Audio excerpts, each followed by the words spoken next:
out for tonight's Heat-Sixers Game 1. He suffered that orbital fracture in last week's closeout game over Toronto. So, Shannon, on a scale of 1 to 10, without Embiid, how much pressure do you think is on James Harden tonight? 15. Because, Skip, when you force your way out of one place because you don't believe you have an opportunity to win, and then you force your way out of another situation where you have two of the most dynamic offensive weapons, and you say all along, this is the place that I wanted to be.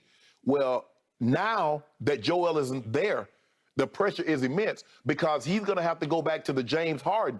Even the James Harden, Skip, that was winning MVPs and was all NBA, was coming up really small in the postseason. So as great as he was having those 35, 36 points regular season, didn't even come close in the postseason. Now, Skip, he's averaging 19 points, 10 assists on 40% shooting. Last year in the playoffs, he was 20 and 9 on 47% shooting. He's going down, and he's supposed to be more healthy. The pressure is immense on James Harden. And it's very unfortunate that Joel Embiid can't seem to catch a break, Skip, because since you and I have been on the air, it's either a stomach issue or he's got an injury. Every postseason, without fail. Hurt sick.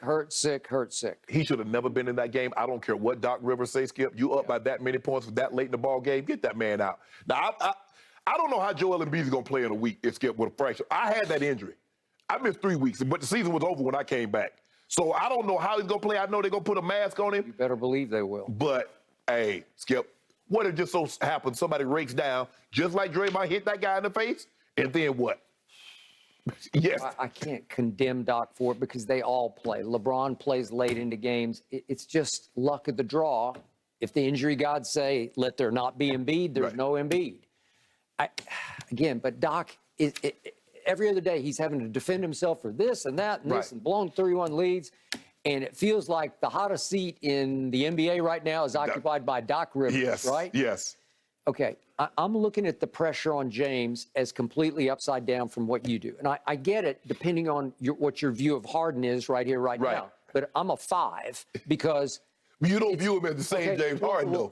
Pressure is fueled by expectations. Yes. Well, expectations are incredibly low because the Heat are favored by 7.5 points. Well, he's supposed to be able to hold it down while who at this stage and age of his career, when he looks like he should be playing at the Y, who believes he could go solo and beat the Heat? What Doc say? Doc say they're going to do it like they did it in Houston. I just don't see it. He is shell of self. I know he had a little flash at Toronto, and he played great. And then you look at the line, it's like, okay, he got 22 and 9. It wasn't like the old days of 50 and 12. Right, exactly. He's not that guy anymore, so I can't raise the pressure scale too much higher than, wait a second. Hold on. He doesn't even have Joel Embiid. Skip, the man about to get 5 years, 250. He better be able to deliver me something. Okay. And by the way, what should increase the expectations is Kyle Lowry is ruled out tonight. And I know he's not Joel Embiid, but he is the head of this snake. And he is a perennial all-star who is a pit bull of a defender. And on many of the possessions, he would probably take James. Guess what? Jimmy Butler ain't out. Okay, but he's on creaky knees at best. With him last time we saw them creaky knees, he had 40. Yeah, okay. Them on creaky knees. Okay, I got it. But what I'm saying is it's not a completely unlevel playing field here. It's kind of level on injuries because they don't have their point guard. So what are they going to do with Bam? Well, okay. Good luck. I don't know. But it's not like he's 7'2". He's 6'9". No, he's 6'9", but he's going to do all but you got no big man to deter him from the rim. All those second chance points is that they're going to possibly get now with Miami. Yeah. I mean, you've got Tobias, and you've got Tyrese, and you have a squad that's been pretty good this year. So, they keep, Skip, you keep saying Tobias. They keep going out looking for a guy. First of all, if you had Tobias, you should not even need James Harden. You paid him a max contract. Why the hell you need James Harden if you got a guy? You got Joel Embiid on the max contract. You got Tobias Harris on the max contract. You had Ben Simmons on the max contract. Why the hell we need James Harden? Okay. Well, again, do I trust James to at least cover this spread tonight? No. Can you cover 7.5? No, you don't. I do. I'm not going to. Put a case I'm not because I picked the Heat to win the East. But I dread this game a little bit because it's wounded tiger theory. That's cage tiger. Y'all in the cage. NBA playoffs. The best discussions and debates ever. Gentlemen, we got to leave this one here because we do need to get to Jake Paul and week. LeBron's teammate Kent Bazemore spoke to TMZ Sports about the Kings' performance this year. Bazemore said, quote, "The dude was third in the league in scoring. What else do you want him to do? He put his body through a lot this year to be there for us." Shannon, I'm going to go out on a crazy limb here and assume you agree 1,000% with Bazemore. I agree 100,000%. I think the thing is, Skip, as an athlete, as a great athlete, which LeBron is, and a historically all-time great player, you don't get compared to other athletes at that same age.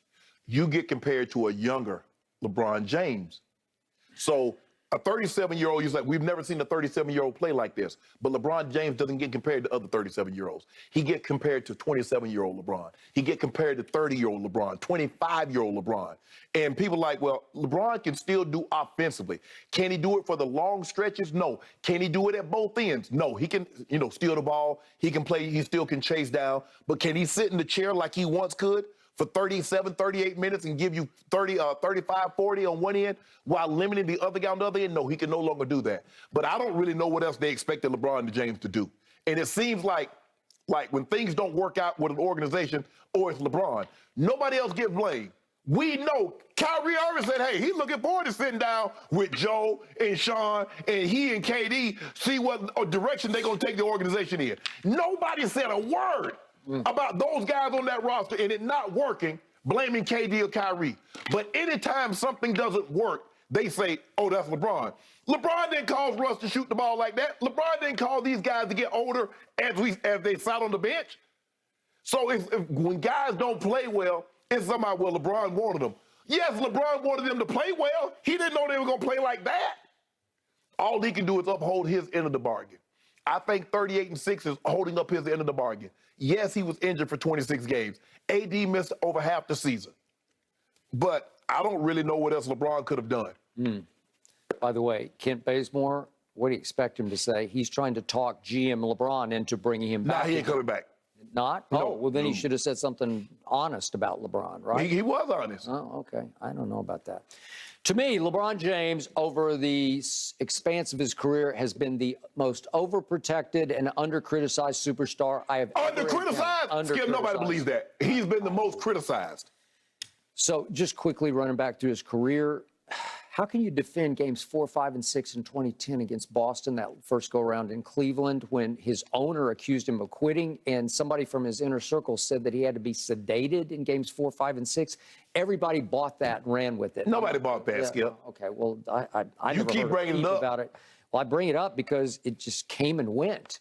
And then how do you defend games 4, 5, and 6, that meltdown against Dallas in the finals? I mean, that's just impossible to defend. And then how can you defend the last 3 minutes of regulation of Game 6 in 2013? He just completely unraveled, had 3 turnovers in the last 3 minutes. So I want to get you on record. I want to get you on record here. Wow. You're saying LeBron James, in the history of professional sports, is the least criticized professional athlete of all time.